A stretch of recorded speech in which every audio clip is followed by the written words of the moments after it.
저는 지금 전 세계에 몇 안 되는 놀라운 기술을 보유하신 국내 연구자분들 중 한 사람을 만나 뵙기 위해 바로 이곳 포항공대에 와 있습니다. 이곳에서 저는 아주 특별한 어떤 현미경에 관한 이야기를 들여다보고자 합니다. 안녕하세요, 쿠키입니다. 그리고 지금 여러분께서는 과학쿠키 채널을 보고 계십니다. 미국의 천재 과학자로 유명한 리처드 파이만은 1959년 그의 강의 저 아래에는 많은 빈 자리가 있다 해서 미래에는 원자 그리고 분자 하나하나를 조절하여 조합할 수 있을 기술의 발달에 대해 예견하였습니다. 그리고 오늘날 우리들은 실제로 이와 같은 기술들을 획득하여 정말 다양한 혜택을 누리며 살아갈 수 있게 되었습니다.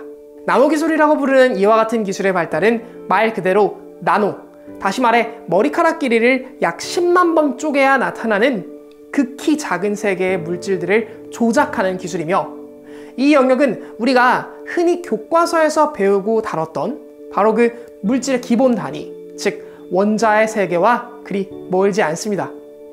이처럼 작은 세계를 연구하기 위해서는 우리는 나노 세계를 들여다볼 수 있는 도구, 즉 현미경이 필요했습니다.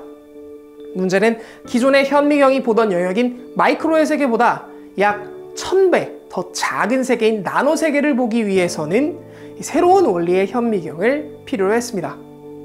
이와 같은 고민에 의해 등장한 현미경이 바로 전자현미경, 그리고 오늘 알아보게 될 원자힘 현미경입니다. AFM이라고 얘기를 하면 영어로 좀 풀어서 얘기하면 아토믹 폴스 마이크로스코프이고, 보통 장비의 이름이 장비의 원리를 좀 설명을 합니다. 아토믹 그러면 원자간이란 뜻이고, 네. 폴스라는 이제 힘이죠. 원자간의 힘을 이용해서 마이크로스코프, 이제 현미경처럼 물체를 확대해서 본다라고 이제 생각하시면 됩니다. 그래서 여기 보시면 프루브가 딱 보입니다. 지금 이제 이게 지금 저 현미경의 그 분석을 하는 그런 거를 이제 확대해서 보는 옵티컬 광학 현미경인데, 그렇구나. 여기 이렇게 보시면 요게 이제 캔틸레버라고 하는 레버가 있고, 요 반대편에 이제 프루브라고 해서 탐침이 이렇게 샤프하게 있어요. 윗면만 본 거고 반대편에 이제 탐침이 존재하죠. 밑면이군요. 네, 그래서 요 탐침이 지금 보이시는지 모르겠는데 왔다 갔다 해서 움직이고 있어요.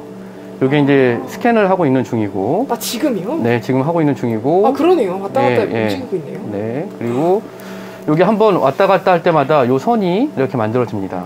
그래서 지금 하고 있네요. 원자 현미경은 1980년대 초반에 개발된 현미경의 일종인데요. 일반적으로 물질을 관찰하기 위해서는 광학 현미경을 많이 쓰지 않습니까? 네.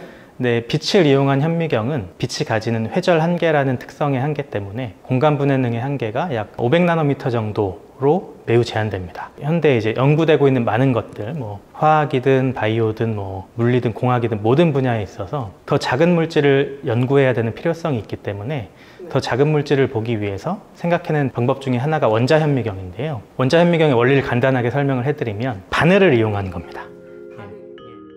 원자힘 현미경의 기본 원리는 아주 미세하게 제작된 탐침이라는 것을 이용해서 시료 표면의 미세한 요철을 측정하고 이를 이미지로 만드는 것입니다. 핵심은 극히 미세한 탐침이 시료를 긁거나 또는 시료와 만나 부러지지 않아야 한다는 점인데요. 이를 위해 시료의 표면과 팁 사이의 힘을 분석해 그 힘을 일정하게 유지시켜주는 기술이 필요합니다. 그렇게 되면 탐침의 팁을 부러뜨리지 않으면서 시료 표면의 높이의 차이를 정밀하게 측정할 수 있습니다. 이때 발생하는 힘이 원자 수준에서 발생되는 힘이기 때문에 이 현미경을 원자힘 현미경이라고 부르는 것입니다. 이와 같은 측정을 시료 위를 스캔하는 방식으로 진행하면 분석하고자 하는 대상의 평면 이미지를 얻어낼 수 있습니다. 기본적으로 원자힘 현미경은 탐침의 크기가 얼마나 작은가에 따라 더 작은 대상의 질감을 분석할 수 있습니다.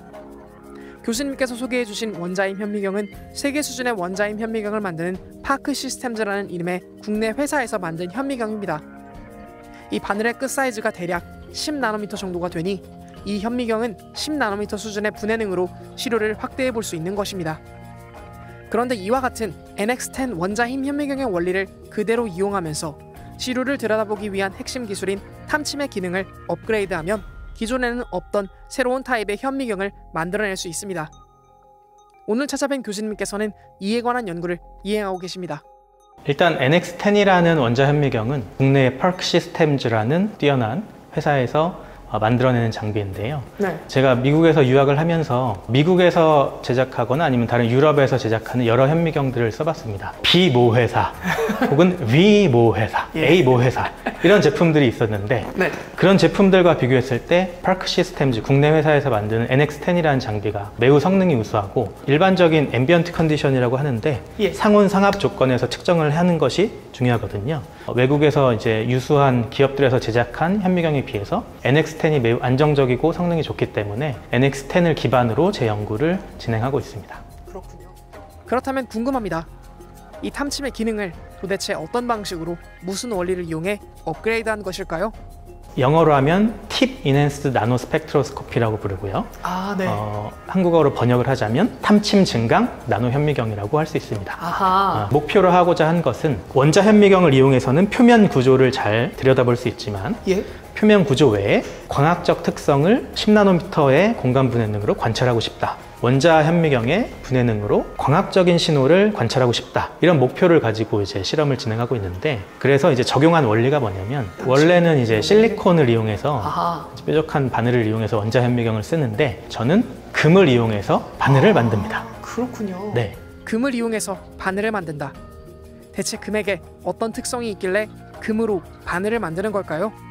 간단하게 좀 설명을 해드리자면 플라즈몬이라는 일종의 준입자를 만들어내는 금속 물질이라고 할 수가 있는데요. 준입자요? 네, 포톤이나 일렉트론과 조금 다른 타입의 플라즈몬이라는 입자가 생성이 되는데 어허. 입자의 특성을 보이는데 준입자라고 많이 부릅니다. 그렇군요. 예. 근데 그게 뭐냐면 플라즈모닉 물질에서 일렉트론들이 존재합니다. 메탈이니까. 그 일렉트론들이 빛을 가하면 빛과 커플링을 이루어서 포톤과 일렉트론이 만나서 플라즈몬이라는 준입자를 생성해내는 금속 물질들이 있습니다. 예를 들어서 광자가 사람이고 전자가 말이라면 반인 반수와 같은 예. 새로운 타입의 입자를 만들어내는 거죠. 펜타우스 같은. 예, 맞습니다. 그런 플라즈몬이라는 준입자를 만들어낼 수 있는 물질이 예. 모든 메탈이 다 되는 게 아니라 네. 금이나 은 혹은 알루미늄 같은 것들이 가시광선 영역의 빛을 만나면 플라즈몬을 만들어내거든요. 아. 그래서 금, 은, 알루미늄 같은 메탈을 플라즈모닉 머티리얼이라고 부릅니다. 그러면 그 금과 은, 알루미늄 이런 것들은 사실 알루미늄 뭐 제품들 많잖아요. 포일도 있고요. 네, 포일도 네. 있고요. 그들은 그냥 빛을 받으면 플라즈몬을 만드나요?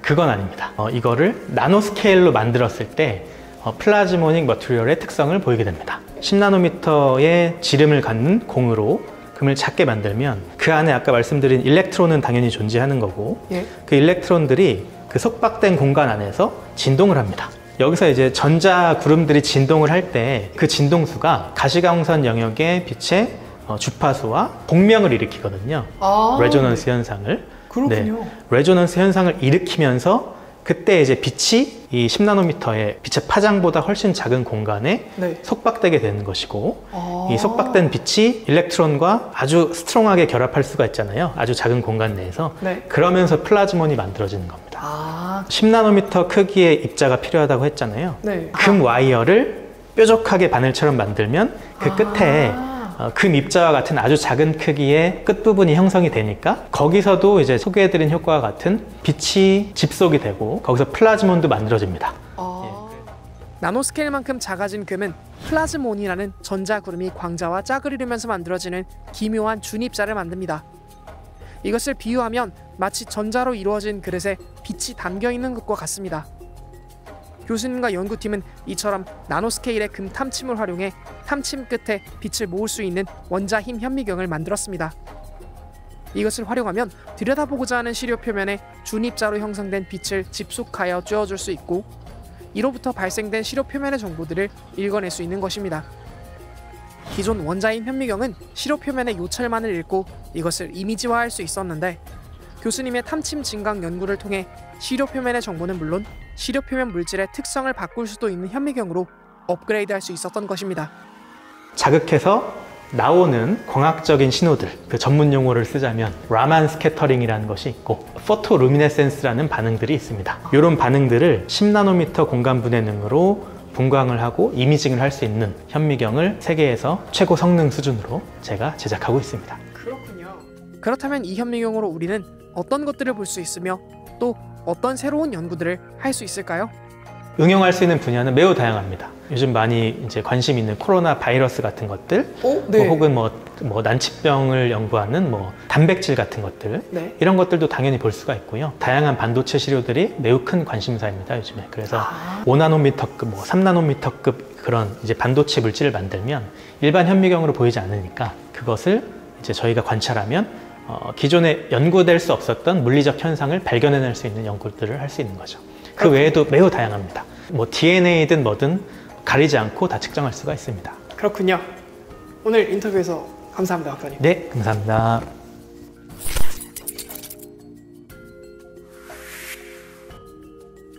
영상 유익하셨나요?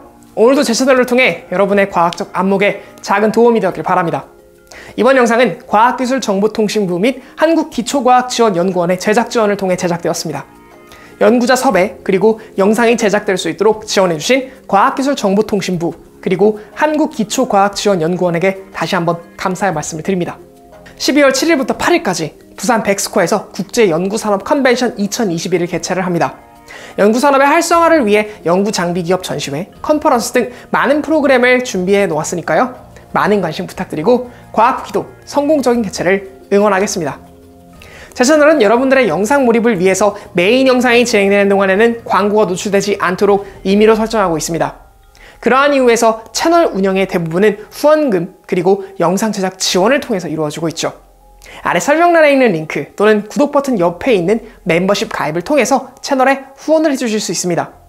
여기 크레딧으로 올라가고 있는 모든 분들께서도 후원을 통해서 채널 운영을 도와주시고 계시죠.